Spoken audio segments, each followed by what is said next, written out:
What's up guys, welcome back to Hats Off Boys ஓட series finally complete ஆகிடுச்சு. எத்தனை பேருக்கு வந்து எண்டிங் வந்து பிடிச்சிருந்தது? எனக்கு வந்து ஒரு ஓகேயிஷ் ஃபீல் தாங்க. Not perfect, not great. நீங்கள் வந்து இதை வந்து ஒரு காமிக் புக் ஸ்டைல் அடாப்டிவாக வந்து கொடுக்க ட்ரை பண்ணியிருக்காங்க. பட் ஆனால் இதில் வந்து ஒரு சில சேஞ்சஸ்லாம் பண்ணியிருந்தா இனி கொஞ்சம் சூப்பராக வந்திருக்குமோன்றது என்னோட கருத்து. அண்டு நீங்கள் என்ன நினைக்கிறீங்கன்றதை வீடியோவோட பிகினிங்லேயே வந்து நீங்கள் கமெண்ட்டில் மென்ஷன் பண்ணிட்டு வந்துடுங்க. அண்ட் இதில் வந்து சில பேருக்கு வந்து அந்த கருத்து வந்து வேரி ஆகலாம், சில பேருக்கு வந்து இந்த கருத்து வந்து பிடிக்காமல் இருக்கலாம். So it depends upon the individual. நான் இது வந்து என்னோட ஒரு பாயிண்ட் ஆஃப் வியூவில் இப்படி இருந்திருந்தால் நல்லா இருந்திருக்குமோ, அண்ட் இந்த விஷயங்கள்லாம் ஏன் வந்து சரி பண்ணாமல் விட்டாங்க அப்படின்றது என்னோட ஒரு பாயிண்ட் ஆஃப் வியூவில் இருந்து நான் வந்து சொல்கிறேன். ஸோ யா கைஸ், ஸ்டார்ட் பண்ணலாமா? Starting with Gen V. எதுக்கு நீங்கள் வந்து இந்த சீரீஸை வந்து பார்க்காமலே இருக்கலாம். நீங்கள் ஜென்வியை வந்து பார்க்காம இருந்தால் கூட இதில் எந்த ஒரு டிஃப்ரென்ஸும் தெரிஞ்சிருக்காது. வாமா மின்னல் ரோல் கூட கிடையாதுங்க அந்த ஜென்வி கேரக்டர்ஸ்க்கு. அதில் வந்து எதுக்கு வச்சுருந்தாங்கன்னே தெரில. பாம் சைட்டை கூட கூப்பிட்டு வந்தது வந்து தேவையில்லாத ஆணி. அதுக்கு பதிலாக வேறு யாராவது வச்சுருந்தா கூட அந்த விஷயம் வந்து அவ்வளோ பெருசாக தெரிஞ்சிருக்காது. மொத்தத்தில் காம்பவுண்ட் வியூ வந்து ஹோம்லேண்ட் உடம்புல ஏற்றணும், அவ்வளோதானே தவிர அந்த ஜென்வி கேரக்டர்ஸ்க்கு எந்த ஒரு பேக் ஆர்க்கோ இல்லை வந்து எந்த ஒரு ஸ்டோரி லைனில் எந்த ஒரு இடமுமே வந்து இல்லை. ஆக்சுவலாக வந்து எடுத்திருக்காங்க, பட் ஆனால் நிறைய சீன்ஸ் வந்து கட் பண்ணிட்டாங்கன்னு நினைக்கிறேன். பிகாஸ் ஆஃப் வந்து எப்படியும் வந்து இது கூட ஒரு கனெக்டிவிட்டி இருக்கணும் அப்படின்ற மாதிரி தான் ட்ரை பண்ணியிருப்பாங்க. பட் ஆனால் ஸ்டோரியிலேருந்தே தூக்கிட்டாங்களா இல்லை இவங்க சீனாக எடுத்து அதை வந்து டிலீட் பண்ணிட்டாங்களா அப்படின்றது வந்து எனக்குமே வந்து பெருசாக தெரியல. அண்ட் ஜென்வி கேரக்டர்ஸுமே வந்து கொஞ்சம் ஓவர் பவர்டாக காட்டிட்ட பிறகு வந்து இந்த சீசனில் வந்து அவங்கள யூஸ் பண்ணாமல் ஒரு யூட்டிலைஸ் பண்ணாமல் எந்த ஒரு இதுவுமே கொடுக்காமல் இருந்தது என்னால் அக்செப்டே பண்ணிக்கவே முடியல. அது வந்து ஏன்னா 2 சீசன் வந்து அது முழுசாக வந்து total watch hours more or like ஒரு 14 ஹவர்ஸ் 15 ஹவர்ஸ் வந்து இருக்கும்.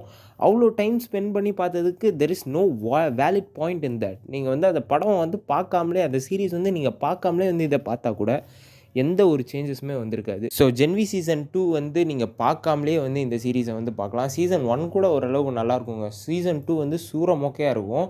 நீங்கள் சீசன் 1 பார்த்துருந்தாலே வந்து அந்த சீசன் 4ஓட வந்து ஒரு சில சீக்வன்ஸ் எல்லாம் கனெக்ட் பண்ணியிருப்பாங்க. அண்ட் அவங்களாம் என்ன ஆனாங்க, இவங்களுக்கு என்ன நடந்தது அப்படின்றத வந்து சீசன் 2ல் வந்து காமிச்சிருப்பாங்க. அது நமக்கு தேவையில்லாதது. மொரல் லைக் இது காசு போட்டு அந்த காசு எடுக்கிறதுக்கான ஒரு டாக்டிக் தான் வந்து இந்த சீரீஸ் வந்து ஜென்வி வந்து எடுத்திருக்காங்க.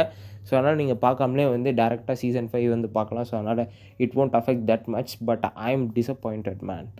அப்படியே வந்தோன்னா வந்து நெக்ஸ்ட் வந்து ஹோம்லேண்டரோட டெத்துங்க. ஆக்சுவலாக ஹோம்லேண்டரோட death was not that great. நீங்கள் பார்த்தீங்கன்னு வச்சுக்கோங்களேன், ஹீ இஸ் கம்ப்ளீட்லி மேட். அவனுக்கு வந்து நீங்கள் வந்து பவர் எடுத்து விட்டோன்னே ஹீஸ் த சைல்டு அந்த அளவுக்கு வந்து பிஹேவ் பண்ணுற லெவலுக்கு வந்து அந்த ஒரு கேரக்டர் வந்து அண்டர் டெவலப்மெண்ட் பண்ணிட்டாங்க.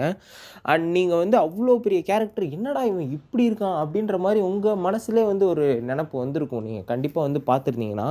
அண்ட் அது எனக்கு ரொம்ப டிசப்பாயிண்டடாக இருந்துங்க. ஏன்னா ஹோம்லேண்டர் அந்த லெவல் நீங்கள் சீசன் 3லாம் பார்த்துருந்தீங்கன்னா அவனோட அந்த கேரக்டர் டெவலப்மெண்ட் வந்து அவ்வளோ சூப்பராக இருந்திருக்கும். சீசன் 3 அண்ட் சீசன் 4 ரெண்டுத்துலேயுமே வந்து சூப்பராக டெவலப் பண்ணியிருப்பாங்க அவரோட கேரக்டரை.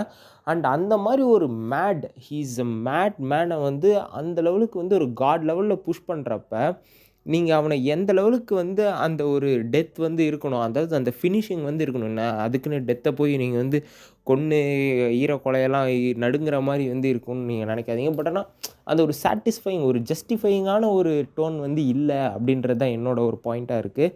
அண்ட் அதே மாதிரி தான் புச்சரோட டெத்லேயும் நீங்கள் காமிக் புக்கில் பார்த்தீங்கன்னா வந்து புச்சர் வந்து பாய்ஸையே வந்து நிறைய பேர் வந்து கொன்றுவார். நீங்கள் வந்து அந்த பாய்ஸ் காமிக்கில் புச்சர் வந்து கடைசி ஃபைனல் சீக்வன்ஸில் வந்து அது எல்லாத்தையும் வந்து கொல்ற மாதிரி ஒரு சமயத்தில் தான் வந்து ஹியூகி வந்து தடுத்து ஹியூகி வந்து கொலை பண்ணிடுவார். ஸோ அந்த மாதிரியான ஒரு சீக்வன்ஸ் தான் பாய்ஸ் காமிக்கில் வந்து இருக்கும். அண்ட் இதை வந்து கம்ப்ளீட்லி சேஞ்ச் பண்ணி ஒரு ஹீரோயிக் ஒரு எண்டிங்காக வந்து புச்சருக்கு வந்து கொடுத்தது தான் வாஸ் நாட் ஃபேர். நீங்கள் வந்து காமிக் புக் அக்யூரேட்டாக வந்து இல்லை, பட் ஆனால் வந்து ஏதோ வந்து ட்ரை பண்ணியிருக்காங்க. பட் ஆனால் இது வந்து ஒரு ஹீரோயிக் மொமெண்ட்டாக வந்து அவர் செத்த மாதிரி தான் இருக்கே தவிர அவருக்கான ஒரு எமோஷன் அண்ட் வந்து he's still a butcher man. நீங்கள் வந்து என்னதான் சொன்னாலும் he is a ruthless killer. நீங்கள் அந்த லெவலுக்கு வந்து அதை காமிச்சிட்டு நீங்கள் வந்து கடைசியில் ஒரு நல்லவன் செத்துட்டான்டா அப்படி ஒரு ஃபீல் தான் வந்து இருக்கும் நீங்கள் புட்சர் சாகும்போது. ஆனால் அது இப்போ பார்க்கும்போது கொஞ்சம் ஃபேராக தான் தெரியுது. பட் ஆனால் அது கொஞ்சம் நல்லா பண்ணியிருக்கலாம். நீங்கள் வந்து அவரை வந்து ஒரு ஹை லெவலுக்கு புஷ் பண்ணி அவரும் ஒரு ஹோம்லேண்டரும் ஒரு ஈக்குவல் 2 பேருமே வந்து ஒரு விஷக்கிருமி அப்படின்ற மாதிரி காமிச்சு வந்து முடிச்சிருந்தாங்கன்னா இன்னும் கொஞ்சம் நல்லா இருந்திருக்கும். இன்னும் கொஞ்சம் ஒரு ஹை லெவலில் போயிருக்கலாம். ஸோ அந்த மாதிரி ஒரு சில சீக்வன்ஸ் எல்லாம் வந்து மாற்றிருந்தாங்கன்னா எனக்கு ரொம்ப ரொம்ப பிடிச்சிருக்கும். அண்ட் அதே மாதிரி தான் டீப்போட டெத்துமே. என்னடா இவன் ரொம்ப ஒரு மாதிரி டார்ச்சர் பண்ணுறான் அண்ட் அவன் வந்து ஹோம்லேண்டரே வந்து பிடிக்காத லெவலுக்கு வந்து ஒருத்தன் இருக்கிறான் அப்படின்னா வந்து அது வந்து டீப் தான். ஸோ அந்த மாதிரி ஆளுக்கு வந்து சும்மா ஒருத்தன் இது நேராக தண்ணியில் போட்டு ஸ்டார்லைட் வந்து தூக்கி போட்டாங்க. அவன் வந்து டவால்னு வந்து மிருகம் குத்தி செத்துட்டான். ஸோ அந்த மாதிரி வந்து இருக்கிறப்ப என்னடா இது டப்புன்னு முடிஞ்சிருச்சுங்க. நீங்கள் வந்து அதை பார்த்தீங்கன்னு வச்சுக்கோங்களேன். நான் டெத்தை வந்து ஏன் இவ்வளோ வந்து எலாபரேட் பண்ணி சொல்கிறேன்னா, அது வந்து இவ்வளோ பெரிய கேரக்டர் டெவலப்மெண்ட் வந்து உள்ளார போயிருக்கு. ஸோ அதனோட எண்டிங் வந்து எப்படி வந்து எவ்வளோ ஜஸ்டிஃபைடாக வந்து இருக்கணும். ஸோ அதுக்கு தான் நான் வந்து இவ்வளோ தூரம் மெனக்கிட்டேனே தவிர, நீங்கள் வந்து அதை கத்தி எடுத்து குத்தி சாவடிச்சிருந்தா கூட பரவாயில்ல. ஸோ அந்த ஒரு எமோஷ்னல் கனெக்ட் வந்து ஏற்படணும். அந்த "பா செத்துட்டான்டா, இதுக்கு மேலே வந்து இவன் தொல்லை இருக்காதுடா" அப்படின்ற மாதிரி வந்து இருக்கணும். ஐய! என்னடா இவன் இப்படி செத்துட்டான் அப்படின்ற மாதிரி நம்ம முகம்லாம் வந்து இருந்துச்சு அந்த சீரிஸ் பார்க்கும்போது. ஸோ அதுதான் வந்து நான் வந்து மென்ஷன் பண்ணணும்னு நினச்சேன். அண்ட் அதே மாதிரி தான் ஃப்ரெஞ்சியோட டெத் நீங்கள் பார்த்தீங்கன்னு வச்சுக்கோங்களேன், அதை வந்து காமிச்சிருக்கவே மாட்டாங்க. பட் ஆனால் அதனோட இம்பேக்ட் வந்து அவ்வளோ பயங்கரமாக இருக்கும். நீங்கள் வந்து அண்ட் அப்படியே நீங்கள் வந்து பார்த்தீங்கன்னு வச்சுக்கோங்களேன், நீங்கள் அந்த டெத்தெல்லாம் பார்க்கும்போது நீங்கள் அந்த காமிக் புக் எண்டிங் நீங்கள் வந்து அந்த பிளாக் நாயர் அதாவது ஹோம்லேண்டரோட க்ளோனே வந்து கூட்டிகிட்டு வந்து ஹோம்லேண்டரை வந்து போடுற மாதிரி இருக்கும். அண்ட் அந்த ஹோம்லேண்டரோட க்ளோன் அதாவது பிளாக் நாயரை வந்து நம்ம புட்சர் வந்து போடுற மாதிரி இருக்கும். ஸோ அதுக்கப்புறம் புட்சரை வந்து ஹியூகி போடுற மாதிரி இருக்கும். கடைசியில் வந்து எல்லாருமே செத்து போயிடுவாங்க. மொத்தத்தில் வந்து சந்தோஷமான ஒரு எண்டிங்காக வந்து இருக்கும். அண்ட் இதே மாதிரி கொஞ்சம் ட்ரை பண்ணியிருக்கலாம். ஏன்னா இனி கொஞ்சம் மெனக்கெடல் பண்ணி அந்த பிளாக் நாயரை வந்து சீசன் 5ல் வந்து காட்டவே இல்லை. ஸோ அப்படி உள்ளார என்ன தான் இருக்குது அப்படின்னு நம்ம நினச்சிட்டு இருக்கப்போ திடீர்னு வந்து ஓப்பன் பண்ணி ஐயோ பழைய கேரக்டர் தான்டா இருக்கிறான், ஏதோ இந்த ஒரு காமெடி வரும்ல, "டேய் நீ சாவலையா?" அப்படின்ற மாதிரி தான் வந்து இருந்தது. ஸோ அதனால் அந்த மாதிரி ஒரு சில விஷயங்கள்லாம் கொஞ்சம் ஏமாற்றமாக இருந்தது. நான் கொஞ்சம் ஓவராக எக்ஸ்பெக்ட் பண்ணிட்டேனோ என்னமோ. But series was nice. நீங்கள் வந்து ஆனால் பெரிய எனக்கு வந்து சீசன் 3 தான் வந்து பாய்ஸ் சீசன் 3 தான் வந்து இருக்கிறதுல த பெஸ்ட்.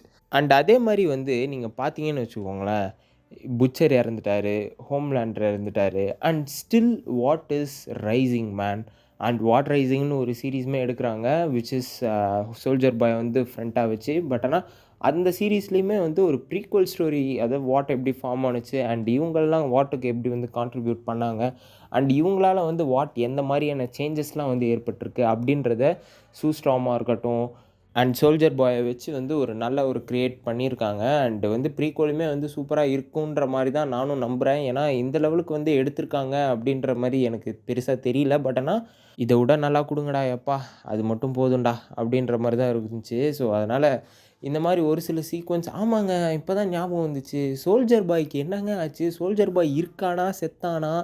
ஆக்சுவலி இதிலேயே சாவற மாதிரி காட்டியிருக்கலாம். ஏன் வந்து அவங்க நாக் டவுன் பண்ணி காமிக்கிற மாதிரி வந்து ஏன் இப்படி பண்ணாங்கன்னு தெரில. பட் ஆனால் சோல்ஜர் பாய்க்கு என்ன தான் ஆச்சு? சோல்ஜர் பாய் இருக்கானா இல்லையா? செத்துட்டானா சாவலையா? ஸோ அதுக்கான ஒரு விடை வந்து இந்த சீரீஸில் வந்து ஒரு நெவர் எண்டிங் ஒரு சொல்யூஷனாக வந்து கொடுத்துட்டாங்க. அண்ட் அதே மாதிரி தான் ஒரு ஃப்யூச்சர் ஆஃப் த பாய்ஸ் வந்து எந்த மாதிரி இருக்கும் and future of the what வந்து எந்த மாதிரி இருக்கும். வாட் திருப்பி வந்து அதே மாதிரி தான் தயாரிக்க போகிறாங்க. திருப்பி வந்து அந்த லூஸ் பையில தான் வந்து சிஇஓவாக இருக்கான். ஸோ அதனால் வந்து இந்த மாதிரியான ஒரு சில இதுக்கெல்லாம் வந்து ஒரு சொல்யூஷனே கொடுக்காம ஒரு கேரக்டர் ஆர்க்கே வந்து இல்லாமல் ஒரு பிளண்ட் எண்டாக வந்து முடித்தது தான் வந்து இந்த சீரீஸோட ஒரு பெரிய மேஜர் நெகட்டிவாக வந்து நான் பார்க்குறேன். And needs to be good. ஏன்னா ஃபைனல் சாப்டருக்கு வந்து எந்த அளவுக்கு வந்து ஒரு வெயிட்டேஜ் போடணும் அப்படின்றது வந்து மணி ஹெய்ஸ்ட்டை பார்த்து கற்றுக்கலாம். அவங்க வந்து ஒரு சாட்டிஸ்ஃபைடான எண்டிங், ஓகேப்பா finally they got out of the jail அப்படின்ற மாதிரி அந்த ஒரு பேங்க்கில் இருந்து வெளியில் வர சீக்வன்ஸ்லாம் வந்து அவ்வளோ தரமாக இருக்கும். நீங்கள் வந்து அந்த அந்த சீரீஸ் பார்த்துருந்தீங்கன்னா ஸோ அந்த மாதிரி ஒரு சாட்டிஸ்ஃபைடாக இருக்கணும். இப்போ கேம் ஆஃப் த்ரோன்ஸ்லாம் எடுத்துக்கிட்டிங்கன்னு வச்சுக்கோங்களேன், அது வந்து வாஸ் நாட் அந்த ஃபீலே இல்லை. நீங்கள் வந்து அதை குத்தும்போது அந்த ஒரு எண்டிங்கே வந்து ஒரு ப்ராப்பராக இல்லாமல் வந்து ஸோ அதே மாதிரி தான் இந்த ஒரு சீரீஸ்க்குமே எனக்கு வந்து தோணுச்சு. ஸோ அதுதான் வந்து நான் உங்ககிட்ட கன்வே பண்ணணும்னு நினச்சேன். ஸோ இதில் மேபி நான் சொன்ன சேஞ்சஸ்லாம் பண்ணியிருந்தாங்கன்னா it could be a masterpiece ending man. ஆனால் but still the series is so good. நீங்கள் வந்து கண்டிப்பாக போய் செக் பண்ணி பார்க்கலாம். அண்ட் ஒரு பாய்ஸோட ஒரு ஃபைனல் சாப்டராக வந்து இந்த சீரீஸ் வந்து இருந்தது. ஸோ அதுவே வந்து ஒரு சூப்பரான ஒரு எண்டிங். அண்ட் கைஸ், நான் இதில் என்ன மாற்றி சொல்லியிருந்தாலும் மறந்து சொல்லியிருந்தாலும் நீங்கள் கீழே கமெண்ட்டில் மென்ஷன் பண்ணுங்கள். நான் படித்து தெரிஞ்சுக்கிறேன் அண்ட் மாற்றிக்கவும் செய்கிறேன். Yo, that's it guys. Thank you for watching. See you on the other one. Until then, this is Arts of signing off. Take care. Cheers. Bye.